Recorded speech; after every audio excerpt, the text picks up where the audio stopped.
Bueno, buenos días a todos y a todas. Bienvenidos al Museo Histórico Municipal de Écija, donde hoy vamos a asistir a la séptima y última conferencia del ciclo La pieza del mes de este año 2025, que bajo el título Creencias, Rituales y Memoria vamos a ver la evolución de las creencias religiosas, los ritos funerarios durante las diferentes etapas históricas. Este proyecto se celebra gracias al área de turismo y cultura de Écija, del Ayuntamiento de Écija, y gracias al Museo Histórico Municipal por su colaboración con Antonio Fernández Ugalde, su director, a la cabeza.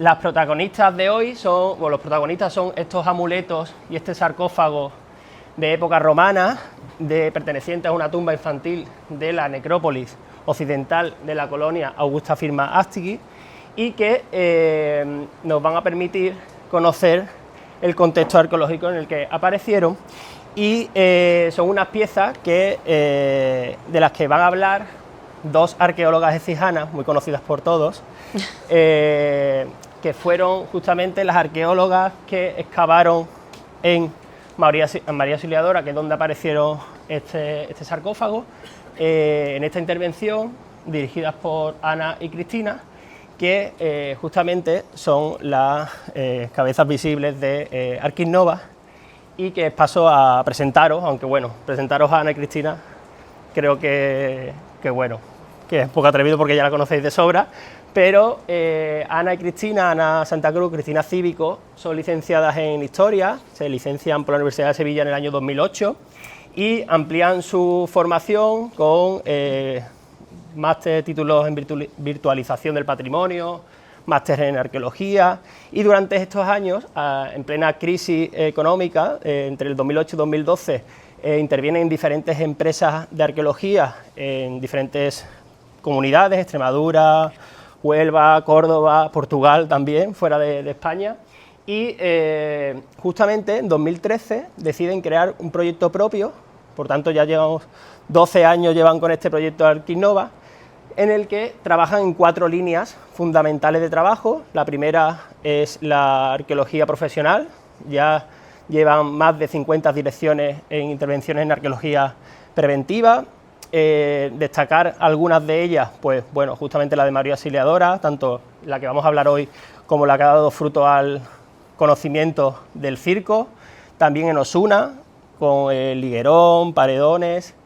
Otra línea importante de trabajo es la gestión cultural, con proyectos anuales, jornadas arqueológicas como las de ciclo de la pieza del mes, Festival Romano. También forman un equipo para el asesoramiento técnico en centros de interpretación, por daros siempre las últimas novedades, la Cueva de la Mora, el centro de interpretación del yacimiento del Carambolo. Otra línea, digamos que una de las líneas más potentes de este proyecto es la línea educativa en centros escolares, por toda Andalucía, por Extremadura, son más de 200 centros los que hemos podido participar, llevando la arqueología y el conocimiento del patrimonio desde edades tempranas. Y finalmente, la línea de la dinamización en museos y en yacimientos, que permiten, pues, a través del turismo arqueológico, pues, conocer de manos de arqueólogos, pues, yacimientos, no solo de Écija, sino también cercanos. Se creó también la marca Écija Arqueológica, en el que combinaba turismo y arqueología, y en esta dinamización también podemos contar, ya como novedad, también la asistencia este año al Museo Arqueológico Nacional, que estuvimos allí pues trabajando durante un par de fines de semana en relación a una exposición temporal de una serie de época protohistórica en Extremadura. Así que nada, agradecer el trabajo de ambas, de las dos, en estos años, y nada, tenemos muchas ganas de escucharos. Gracias. Muchas gracias. Nada, muchas gracias a Pedro por sus cariñosas palabras hacia nosotras. Como sabéis, pues también José Pedro forma parte del equipo Arquis-Nova. Dar las gracias al Museo Histórico Municipal, al área de Cultura y Turismo del Ayuntamiento de Écija y, como no, a todos los asistentes, familiares y amigos que también bueno, por vuestra asistencia, por estar en este día de hoy acompañándonos y por aguantar nuestros estreses en los momentos en los que en intervenciones arqueológicas con en la que se necesita tanta rapidez y agilidad, pues no podemos perder tampoco el rigor científico y bueno, pues sí que sufrimos bastante, lo sufre bastante pues nuestra familia y nuestros amigos estos momentos. Hoy estamos aquí para presentar estas piezas tan curiosas, en concreto 5 de ellas, aparecidas en el 8 de junio de 2021, como ha comentado Pedro, en la parcela de María Auxiliadora número 4. Estas 5 piezas, llamadas amuletos protectores, formarían parte, seguramente, de un collar, un colgante, que el bebé, una vez que nacía, la madre, pues seguramente le colocaba al cuello o en la mano incluso. Si tuviésemos que catalogar o darle un nombre a este tipo de colgantes, se podría denominar como crepundia. Crepundia en épocas romanas hace referencia a los juguetes, incluso a los sonajeros. ¿Por qué? Porque en latín el verbo crepare significa hacer ruido, sonar, ¿no? Estos amuletos estarían insertos, como digo, en una cadena y no solo entretendrían al pequeño haciendo ese sonido, sino que también con el sonido alejarían esos malos espíritus. De ahí el carácter protector que tienen estas piezas. No entraré en detalle en ellas porque mi compañera Cristina ya detenidamente explicará una a una cada una de estas piezas. Por contextualizar y por hablar un poco antes de María Auxiliadora número 4 del conocimiento científico que se tiene del espacio funerario de toda la colonia Augusta Firma-Astigui, tenemos que hacer referencia a que desde el año 1980 se han realizado de forma sistemática una gran cantidad de intervenciones ya con una metodología científica que, junto a noticias orales y, por supuesto, los testimonios escritos, como del siglo XVI, del padre Martín de Roa, nos han aportado una gran información con la que podemos ya desarrollar un paisaje y tener claro cómo era ese paisaje funerario, ese cinturón periférico que rodeaba la ciudad y que respondía perfectamente a la legislación romana y al urbanismo romano. ¿Por qué? Porque en las necrópolis, según la legislación, siempre tenía que estar extra pomerium, es decir, fuera de la ciudad, cercano a los accesos y a las vías principales de salida de la ciudad. En este caso, pues como veis, todas estas marcas azules que vamos a ir desarrollando. En primer lugar, quizás la menos conocida es el espacio, el área norte de la ciudad.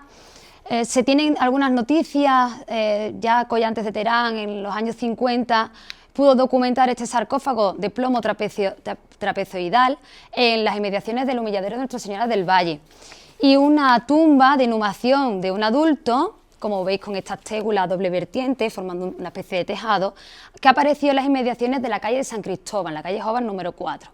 Estas son las noticias que hasta este momento tenemos.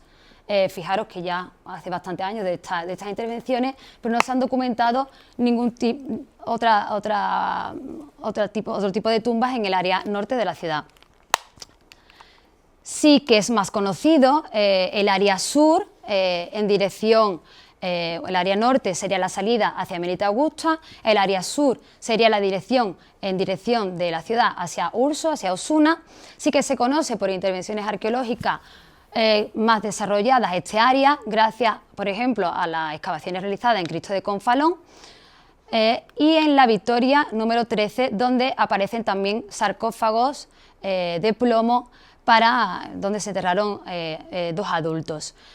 Gracias a la intervención dirigida por mi compañero José Pedro, las inmediaciones de la Victoria, de la iglesia de la Victoria, se ha podido documentar en la Avenida de Andalucía un muro en dirección orientado, igual que la propia calle, en dirección este-oeste, que probablemente separaría el área funeraria del área doméstica de la ciudad. ¿Vale? Esto ya lo iremos desarrollando, ya que son resultados preliminares.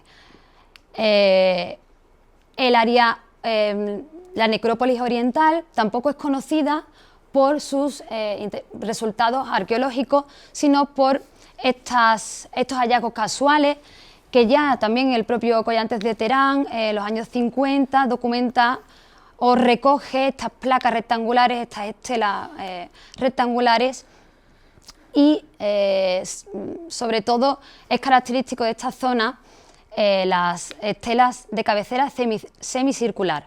Estas se encuentran en la colección arqueológica parroquial de Santa María, también hay algún ejemplo aquí en el museo, y podemos datar el uso de esta necrópolis ya no por la evidencia arqueológica en sí, o sea, por el contexto arqueológico, ya que no lo tenemos, sino porque el campo epigráfico, las fórmulas epigráficas y la forma del epígrafe nos hace determinar el uso de este área funeraria en torno al siglo I, siglo III después de Cristo.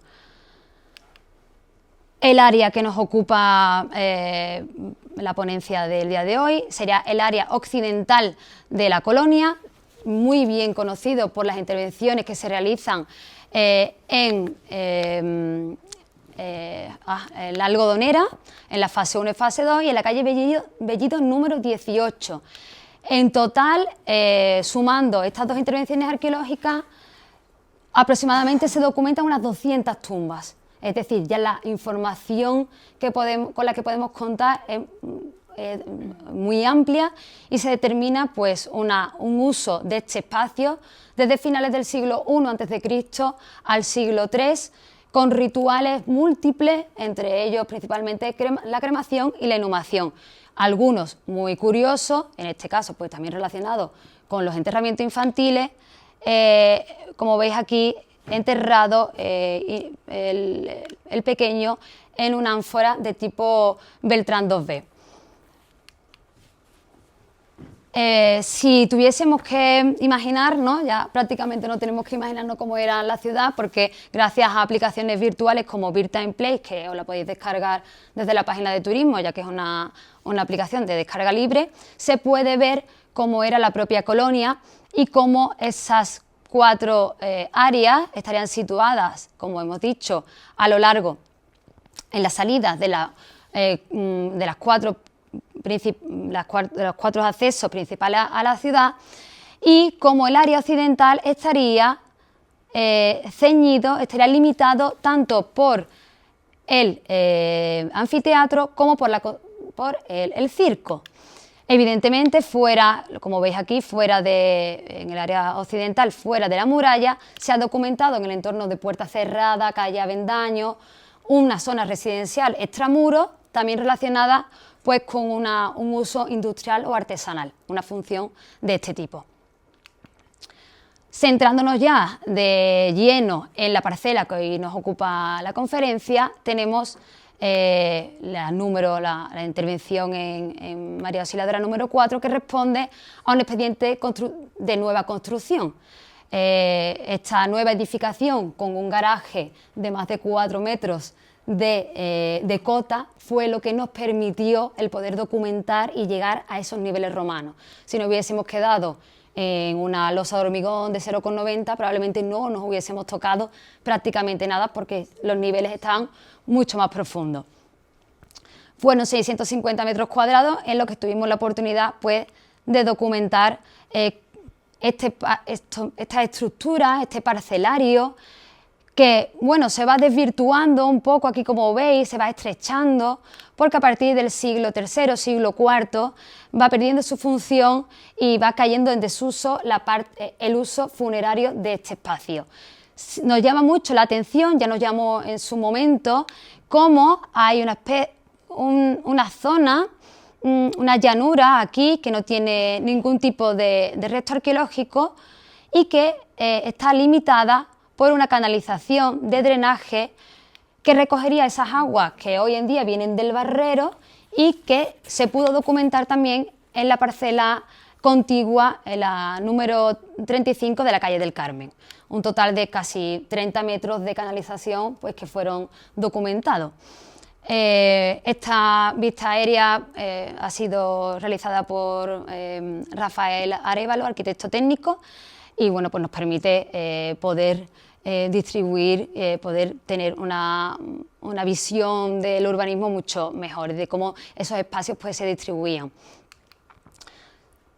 En el laboratorio tenemos que realizar el dibujo de todas las estructuras y aquí pues también se puede ver ya cómo están ubicadas todas estas tumbas dentro incluso de lo que podríamos denominar como un panteón familiar, un área dedicada a los mismos miembros de la familia y este espacio, como he dicho, a partir del siglo III ya va perdiendo su función y se construyen muros con material reutilizado, sobre todo restos de ánfora.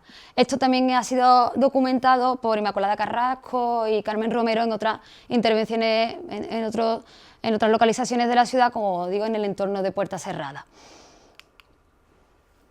¿Qué nos encontramos nosotros en esta parcela? Un total de 31 enterramientos, de los cuales 11 son niños, son individuos infantiles. Estos individuos infantiles se tratan de diferentes formas.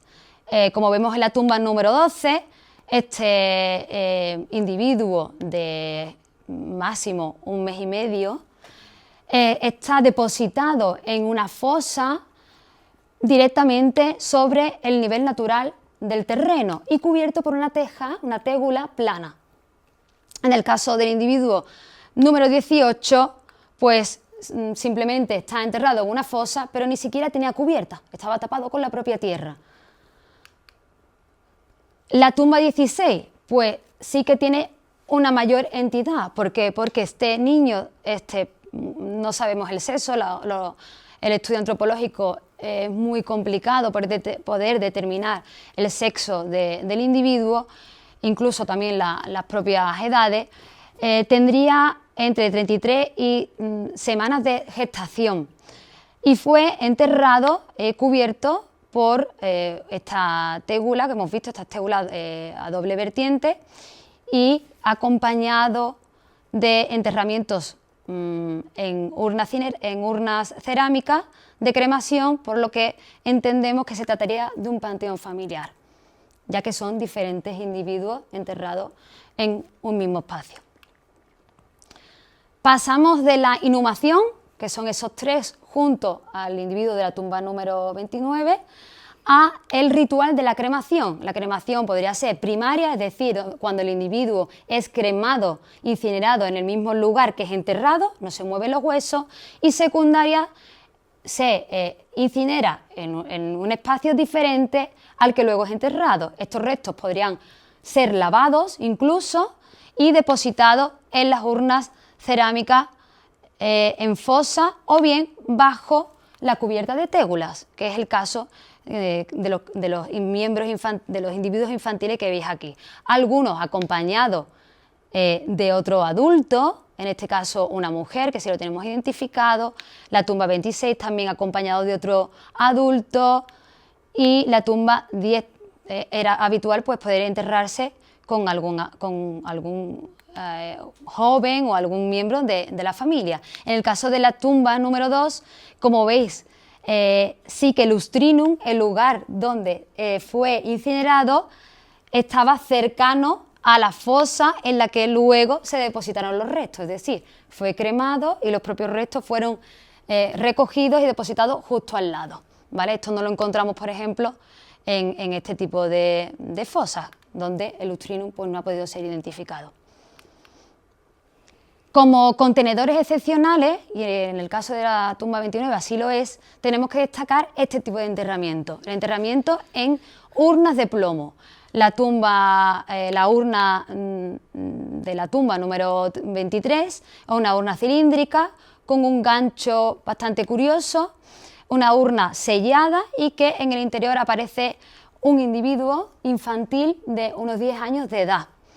La tumba número 31, también una urna de plomo, pero incluso más curioso todavía, en el interior se encuentra el contenedor de vidrio, que es el que guarda los huesos del individuo.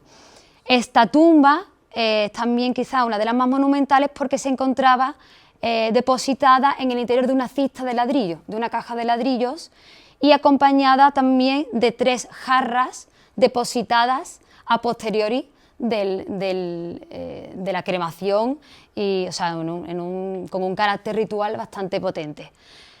Centrándonos en la tumba del individuo que hoy ocupa la conferencia, es la tumba número 29, este sarcófago de plomo de 73 centímetros de largo por 33 por 23, que es lo más, bueno, lo podéis ver ahí.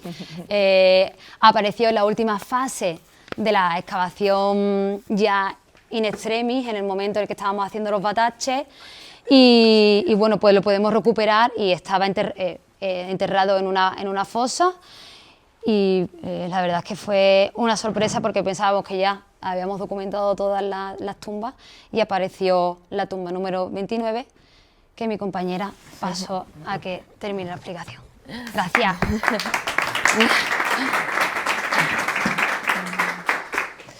Bueno, después del contexto arqueológico que nos ha desarrollado perfectamente Ana, sí vamos a entrar en materia, y aquí sí tenemos que hablar en primer lugar que, bueno, este tipo de contenedores tenemos la suerte de contar con un museo como el que tenemos, y podemos trasladarlos directamente aquí al museo para que los técnicos del museo, en este caso Bea, que la tenemos aquí presente, pues nos asesoren a la hora de intervenir en este tipo de espacios y, pues bueno, pues causar el menor daño posible y hacer un análisis estratigráfico dentro de un contenedor cerrado como este, y como veis, pues no en las mejores situación de puesta en valor, ¿no?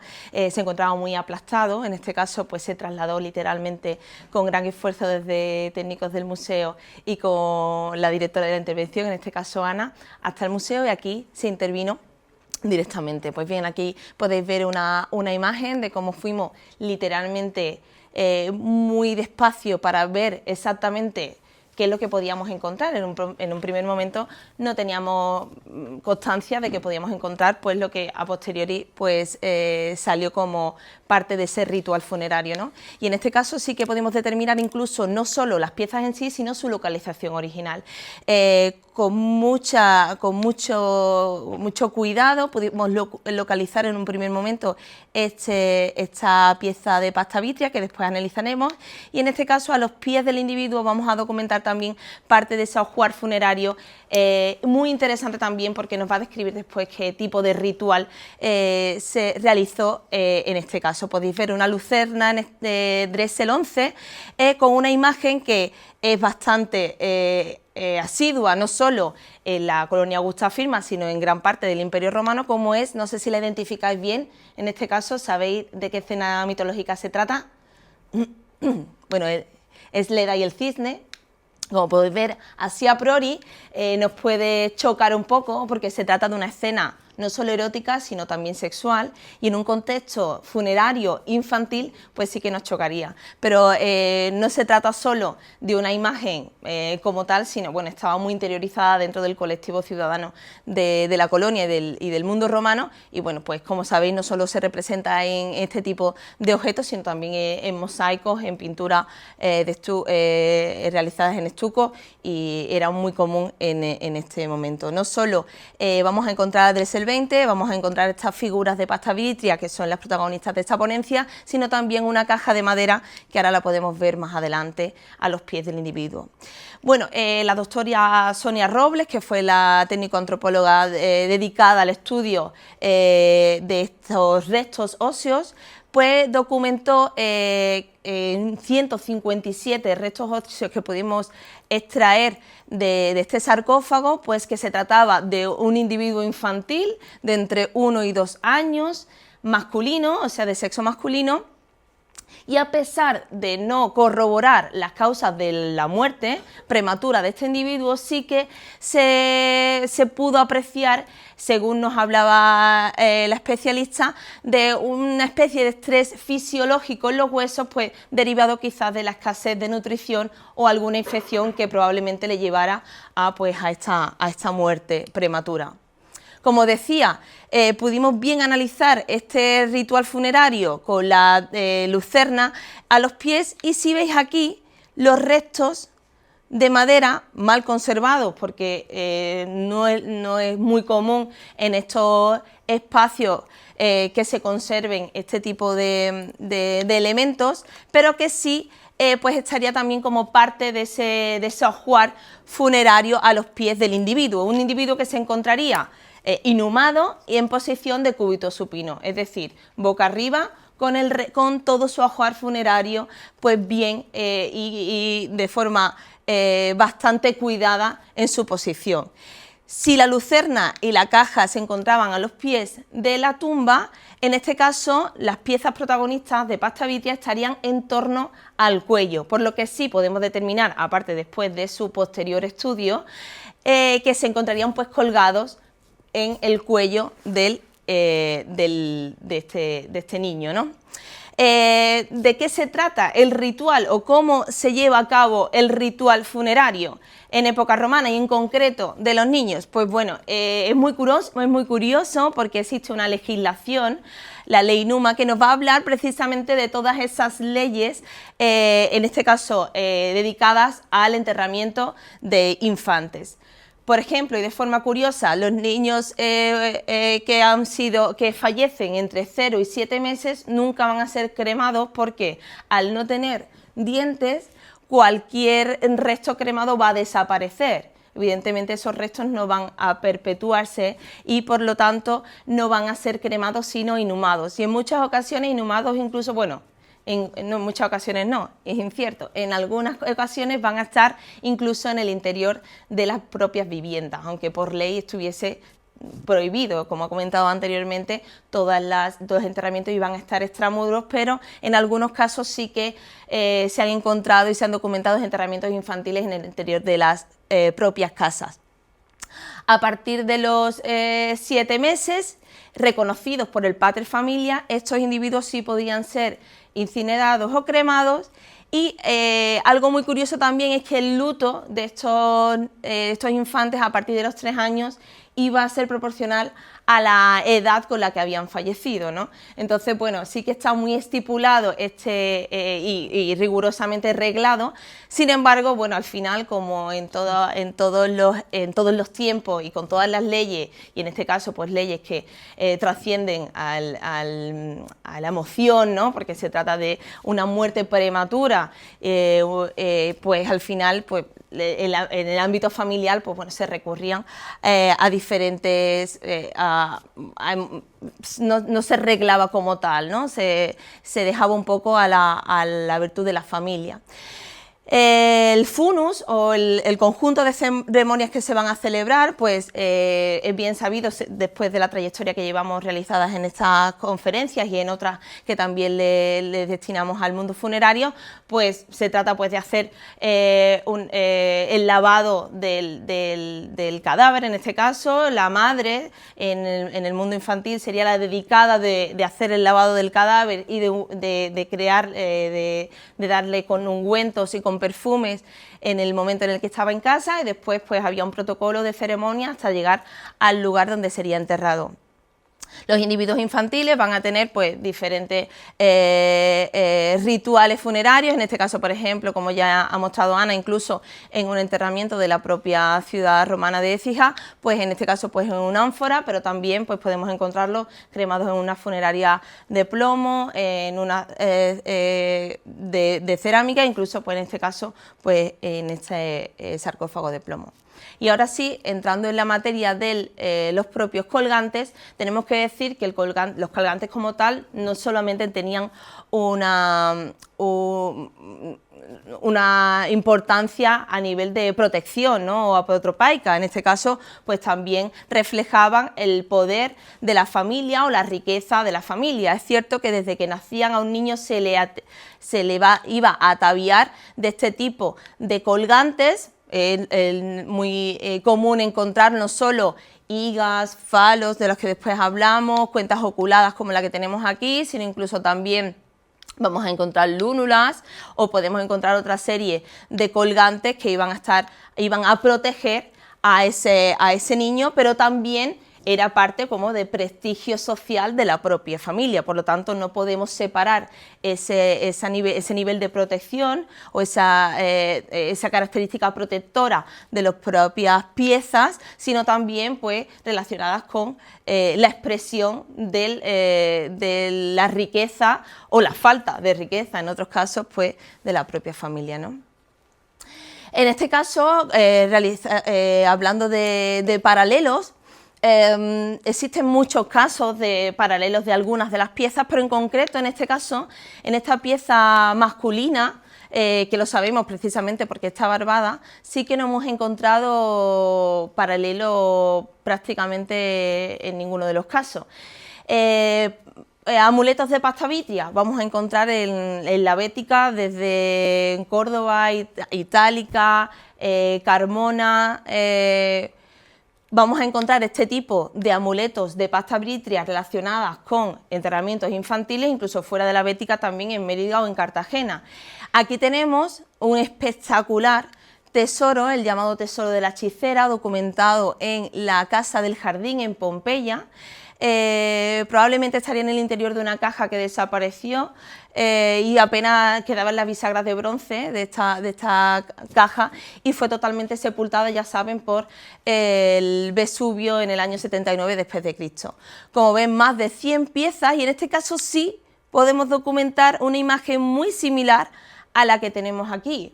Sin embargo, apenas tenemos una nota de prensa de este hallazgo, no tenemos todavía una publicación científica, por lo tanto no podemos recurrir a ese reconocimiento por parte de los especialistas para reconocer esta figurilla. Sí que podemos describirla, como decía anteriormente, está barbada, por lo tanto estamos hablando pues de alguna divinidad protectora masculina o de algún genio, probablemente. Está ataviada quizás con un báculo en su mano derecha y pues tendría una toga, que aquí no se ve, pero en la parte de aquí de atrás lo podéis ver mejor, ¿vale? Y bueno, pues por lo que decimos, dejamos la hipótesis abierta a la espera también de algún reconocimiento por especialistas, incluso también por algún hallazgo a posteriori del nuestro y que nos pueda dar más claves sobre el reconocimiento de la figura. Tenemos una cuenta oculada, de estas cuentas sí que existen más paralelos. Es bastante interesante la técnica de producción de este tipo de cuentas. ¿Veis? Se llama oculadas porque tiene ojos, ¿lo veis? Aquí se ven como tenéis otro ejemplo. Y bueno, estos amuletos de pasta vitria, o en este caso las cuentas de pasta vitria, van a estar, su elemento principal es la sílice, que se va a calentar entre 1000 y 1100 grados, de forma que quede totalmente transparente y así como una forma viscosa. Y la cuenta, una vez realizada, pero aún blanda, o sea, no seca, se va a ir insertando diferentes gotas de vidrio con diferentes tonalidades, ¿vale? Y que después en esa matriz se van a insertar, de manera que forman, al crear esas gotas una encima de otra, van a ir creando como esos iris, ¿vale? Esas formas de ojo que después finalmente van a ir insertadas en la propia cuenta. Igualmente, este tipo de cuentas van a ir muy relacionadas a enterramientos, relacionadas con enterramientos, y en este caso también con enterramientos infantiles, y le daría ese carácter también de protección apotropaico, unidos con el resto de las piezas que comentaremos. ¿Aquí qué veis? Eso creíamos nosotros al principio. Vale, pensábamos que era un escarabajo, sí, un escarabeo en un inicio, y fue hace muy poco, cuando además, gracias también con la ayuda de Juan, que tenemos aquí, que fue parte del equipo técnico de la excavación, vimos que se trataba de una rana.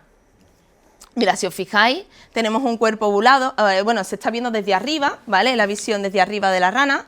Tenemos un cuerpo ovalado, la cabeza ligeramente levantada hacia arriba, ¿vale? Y después tenemos las patas traseras ligeramente flexionadas hacia afuera, y las de delante, pues, están bueno, pues extendidas hacia la parte de la cabeza, ¿no? Las ranas son muy representadas también en épocas romanas, de hecho desde épocas incluso anteriores, en Egipto, Mesopotamia, son muy recurrentes a la hora de reflejar fertilidad, protección, el renacimiento, o sea, la regeneración de la vida. De hecho, en Egipto tenían ese carácter de regenerar vida porque en las épocas secas, después cuando volvían a resurgir, ¿no? Estas ranas, y por eso también muy relacionadas con la fertilidad. Pero también tienen ese carácter de protección, apotropaico, como quería decir anteriormente, y unidas a las otras piezas pues suman ese carácter protector al individuo que se encuentra enterrado. Estos elementos ya son mucho más comunes. La higa, bueno, la higa es aquí lo podéis ver muy bien, en nuestra pieza está muy deteriorada, por lo que no se interpretan muy bien los dedos, pero bueno, siempre vamos a encontrar esta forma, el dedo, este dedo iría entre el índice, o sea, el dedo pulgar iría entre el dedo índice y el corazón, y es una imagen que va a ir muy relacionada siempre también al elemento que nos queda, que es un falo, porque representaría la unión de los dos sexos, ¿no? La higa también pues sería un elemento de protección, de hecho lo veremos seguidamente a estas diapositivas, como actualmente se sigue utilizando esta misma figura, y como decía, va a haber diferentes elementos de higas relacionadas en diferentes formas, en diferentes soportes, en diferentes materiales incluso en oro, plata, bronce, y también muy relacionada con el amuleto fálico o fascium, en este caso también de pasta vitria, pero como podemos ver vamos a encontrar diferentes materiales y soportes que van a ir relacionados. Aunque a día de hoy esto es bien conocido por todos, pues nos pueda resultar algo bastante obsceno, esta imagen no tenía nada que ver en nuestra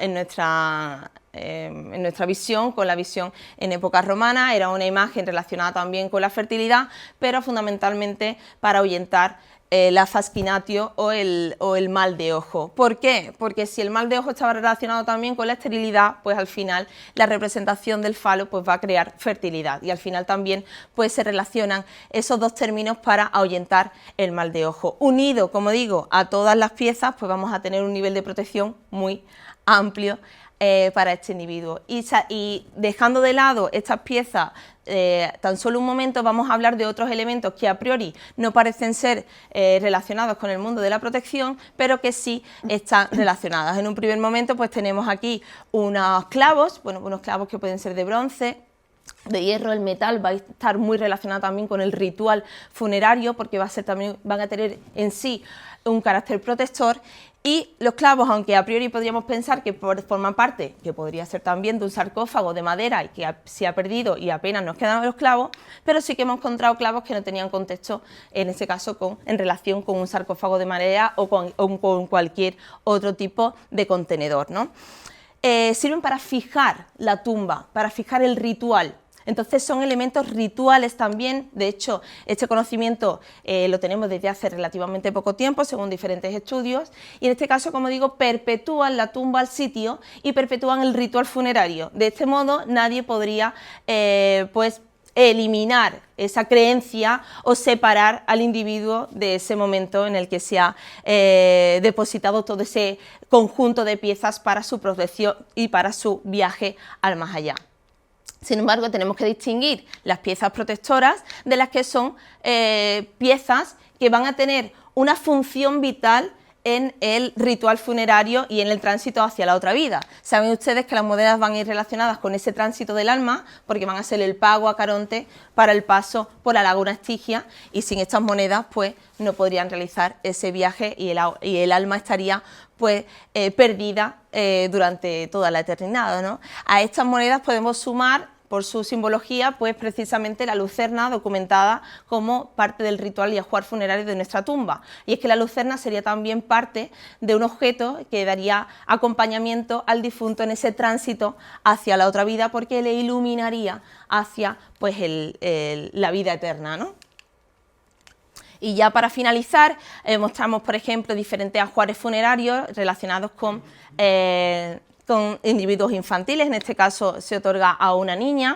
Vamos a ver elementos de juego y elementos que, como digo, no solo van a ser parte de la tumba, pues de un elemento de protección como tal, sino que no podemos separar ese valor protector de un valor propio del individuo, pues le acompañaría en su vida y le va a acompañar en la muerte. Y aquí en este caso pues vamos a separar esos elementos de valor simbólico y de elementos que eran vitales para el tránsito a elementos que la familia quería que acompañasen para tener en la otra vida pues sus elementos personales, ¿no? Y de eso se trata, pues por ejemplo, este ajuar recuperado en la calle Descalzos, o este conjunto excepcional de terracotas que según los expertos pues se trataría de juguetes a que acompañarían a la tumba infantil. En este caso se ha otorgado también a una tumba infantil de sexo femenino.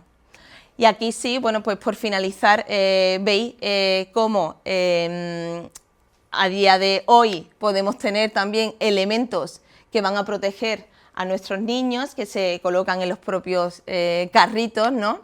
No solo, por ejemplo, aquí tenemos el óleo sobre el lienzo de Ana Mauricia de Austria, pintada por Juan Pantoja de la Cruz, en el que la infanta porta precisamente esa higa, no sé si la veis aquí. Son elementos que van a continuar por ese carácter de protección, ¿vale?, hasta prácticamente la actualidad, o aquí, ¿no?, la higa de la Virgen de la Cabeza en Andújar, que, bueno, a día de hoy sigue siendo uno de los festejos más importantes del país. Y bueno, ya a modo de conclusión, deciros que se trata pues de un conjunto, como decía anteriormente Ana, de 5 piezas de pasta vítrea, elaboradas de forma muy minuciosa, que no solo nos va a hablar del nivel de cariño de la familia a la hora de dejar estos ajuares funerarios que acompañarían al niño al más allá, sino que van a reflejar el poder económico de la propia familia. Por lo tanto, estamos hablando de varias vertientes y varias conclusiones que nos da esta tumba. Nos habla de la trascendencia al más allá y de la importancia del más allá para los romanos, y en este caso en especial de una familia hacia su hijo en una muerte prematura, que hay que darle ese valor incluso mayor, ¿no?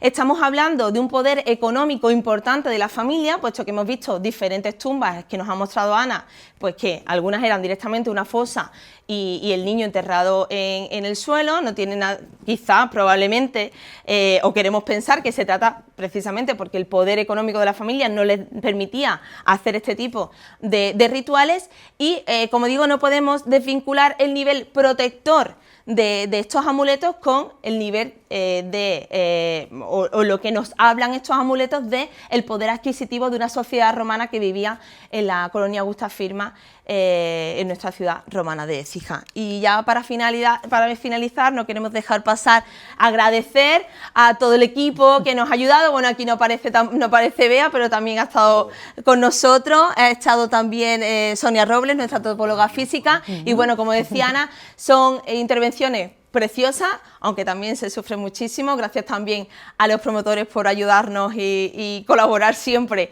en esta intervención, aquí presente uno de ellos. Y sin más, decir que es importante la arqueología para el reconocimiento de nuestra ciudad, para el reconocimiento de nuestro patrimonio, y gracias a todos por venir hoy.